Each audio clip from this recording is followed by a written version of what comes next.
Welcome back, people. So last time we checked in, we had like a brief look at temporal NavMeshes. So I've been basically kept on working on them and being improved them ever so slightly. I also changed the way you actually test them. So before I used a player to move them about. So I basically put a player object in the game, then create the NavMesh, and then all the NPCs would be following the player. Which makes it kind of awkward to test these things properly. So what I've done is I allowed the game to run without a player. So I have to select the player and remove it.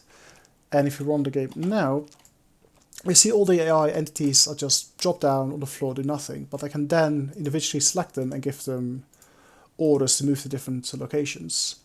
Alternatively, I can select quite a few of them together and give them orders all together, which makes it much easier to debug them and to figure out what each of them are doing, because I don't have to move the player about, which in turn moves entities to new positions.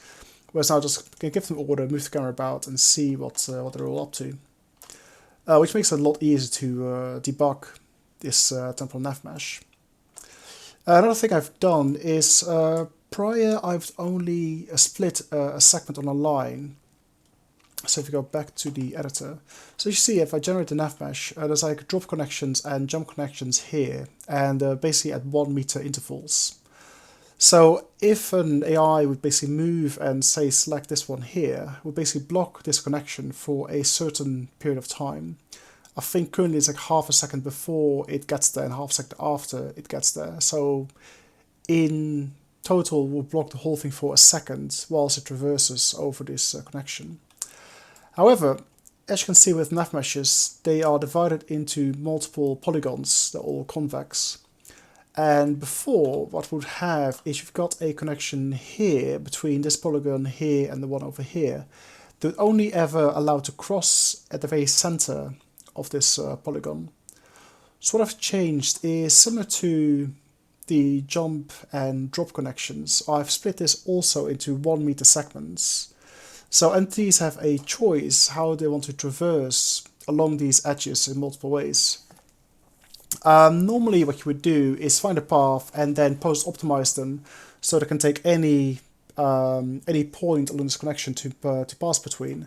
But of course you should do so, you mess up the timing at which you calculated they would be there, and in turn you might start colliding with other entities, which is exactly the stuff we try to avoid.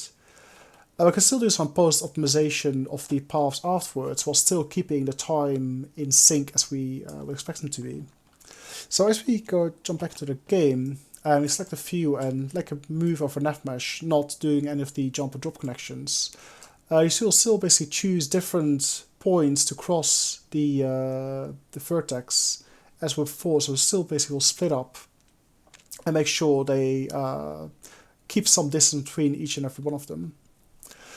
So when it comes down to calculating how long a certain point on a NavMesh should be blocked for, we've got essentially two parameters we check. First is how long does it take for the entity to pass over this connection.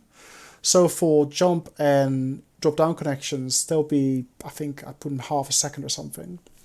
But in addition to that, we also then block additional time before and after, where we say, even though it only takes me half a second to traverse over this obstacle, I still want half a second before and half a second after I do the traversal to have nobody else be using it at the same time.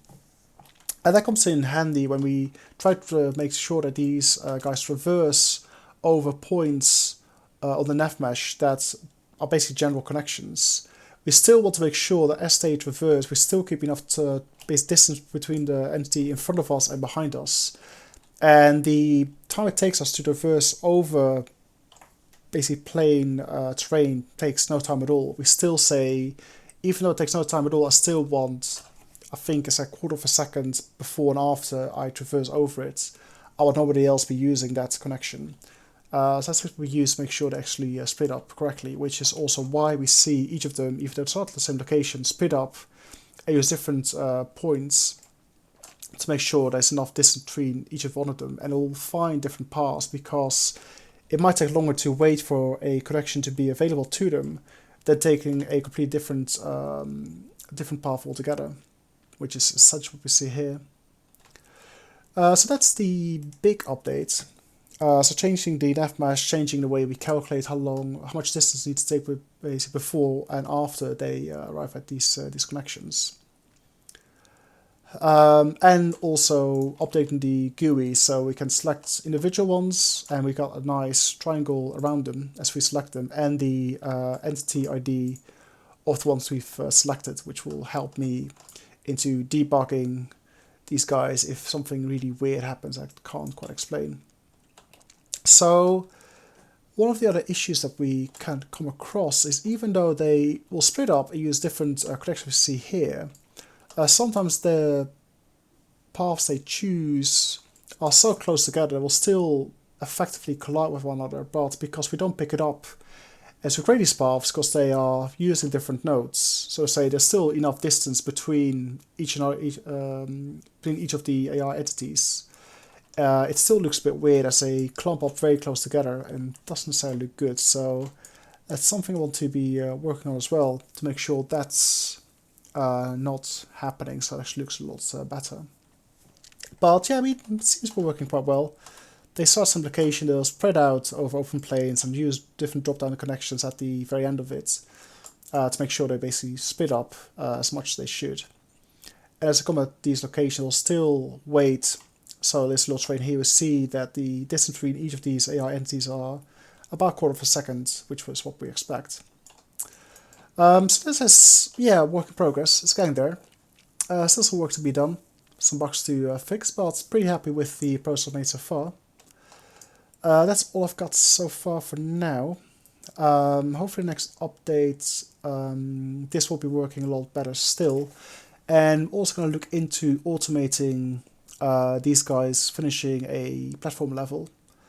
So last we spoke about having them jump onto moving platforms by knowing at which times separate NavMesh collections are available as platforms move.